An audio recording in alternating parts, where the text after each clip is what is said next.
दोस्तों हम सोचते हैं कि इस दुनिया में सबसे महंगी धातु गोल्ड, प्लैटिनम और डायमंड है, जबकि ऐसा बिल्कुल नहीं है। दुनिया में कुछ ऐसी चीजें भी हैं जिसकी कीमत के आगे डायमंड भी कुछ नहीं है। इन्हीं चीजों में से आपको कुछ ऐसी चीजों के बारे में बताऊंगा जिसके 1 ग्राम की कीमत 62.5 ट्रिलियन डॉलर है। आपको एक और खास बात बता दूं कि इस पूरी दुनिया की जीडीपी की कीमत 81 ट्रिलियन डॉलर है। इसका मतलब ये हुआ कि पूरी दुनिया की कमाई का 80% खर्च करना पड़ेगा इस धातु को खरीदने के लिए, वो भी सिर्फ 1 ग्राम के लिए।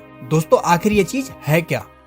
Anti matter. इसके नाम से ही पता लगता है कि ये कोई ऐसी चीज है जो कि मैटर के बिल्कुल अपोजिट है। चलिए इसे थोड़ा अच्छे से समझते हैं। दोस्तों आपको तो पता ही है, ब्रह्मांड की हर एक चीज मैटर से ही बनी है, जैसे पृथ्वी, सूर्य और आप भी। तो एंटी मैटर कुछ और नहीं बल्कि मैटर का एक अपोजिट ही है। ये होता तो मैटर की ही तरह है, बस फर्क ये है कि मैटर के एटम्स के प्रोटॉन्स पॉजिटिव एनर्जी पर चार्ज होते हैं और इलेक्ट्रॉन्स पर नेगेटिव चार्ज होता है, जबकि एंटी मैटर के एटम्स प्रोटॉन्स पर नेगेटिव और इलेक्ट्रॉन पर पॉजिटिव चार्ज होते हैं। जब इस दुनिया के साइंटिस्ट मैटर को सूक्ष्म रूप से देख रहे थे कि ब्रह्मांड की क्रिएशन कैसे हुई, तो 1928 में पॉल डिरैक ने एंटी मैटर थ्योरी का पता लगाया कि x² = 4 के 2 जवाब हो सकते हैं। पहला 2² = 4 और दूसरा -2² = 4। इसका मतलब कि 2² = 4 हमारे ब्रह्मांड में मौजूद मैटर है, तो -2² = 4 यानी एंटी मैटर भी होगा। हम सादा शब्दों में कहते हैं ना कि एक ही चीज के 2 रूप होते हैं,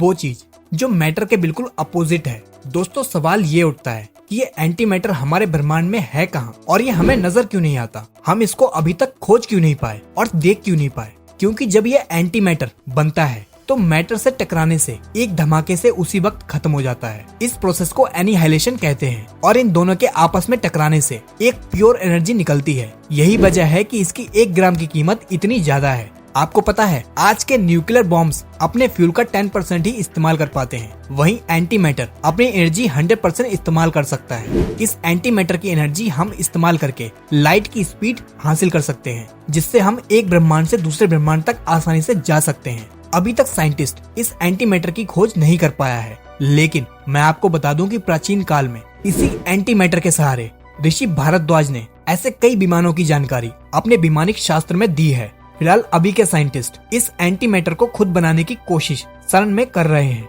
जो कि अभी की दुनिया का सबसे एडवांस रिसर्च सेंटर है, जो कि स्विट्जरलैंड में है। इसका पूरा नाम है centre for European nuclear research यानी CERN।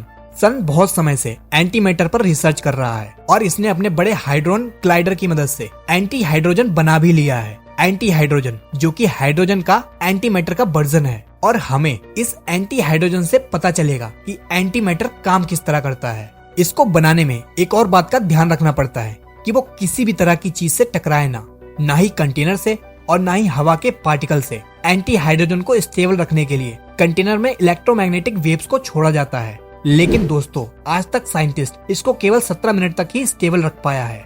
17 मिनट के बाद एंटी हाइड्रोजन हवा के पार्टिकल से टकराकर फट जाती है। ये हाइड्रोन क्लाइडर 1 सेकंड में 10 मिलियन एंटी प्रोटॉन्स बनाता है और इस स्पीड से इंसान को 1 मिलीग्राम एंटी प्रोटॉन्स बनाने में 1 मिलियन साल का समय लग जाएगा। और अगर इस संख्या में बना भी लें तो इसको रखेंगे कहाँ? आपको बता दें कि एंटी मैटर कैंसर जैसी बीमारी को भी आसानी से ठीक कर सकता है। इसकी एनर्जी से हमारी सारी बेसिक जरूरतें पूरी हो सकती हैं और हो सकता है कि फ्यूचर में न्यूक्लियर रिएक्टर की जगह एंटी मैटर रिएक्टर इस्तेमाल करें। फिलहाल ये तो बस एक अभी थ्योरी ही है, लेकिन ये बात तो तय है कि पिछले एंशिएंट काल में भारत में इस टेक्नोलॉजी और तत्व का ज्ञान था, जिसका इस्तेमाल वो एनर्जी के रूप में करते थे, जिसका विस्तार आपको हर एक शास्त्र, वेद और संहिता में मिल जाएगा। अगर आपको मेरी एक्सप्लेनेशन और जानकारी देने का तरीका अच्छा लगता है तो चैनल को सब्सक्राइब करें और वीडियो अच्छी लगी हो तो लाइक करें। मिलते हैं नेक्स्ट वीडियो में।